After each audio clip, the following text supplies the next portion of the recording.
sad naman po for this ball game. Congratulations po sa inyong kupunan. Attorney Rainier, this is 5 straight wins na po para sa inyong kupunan. No? Sunod-sunod yung inyong panalo.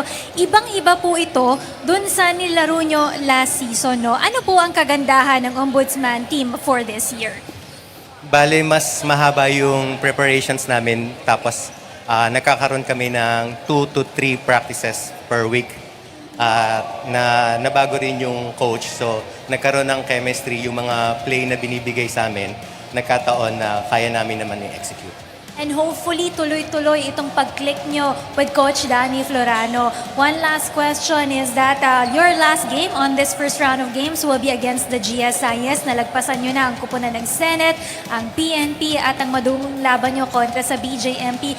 What are you expecting against the GSIS? At paano nyo sila maitatawid rather yung larong yun, no? Because GSIS is also hungry for a win dahil natalo sila kontra sa Senate on their last game.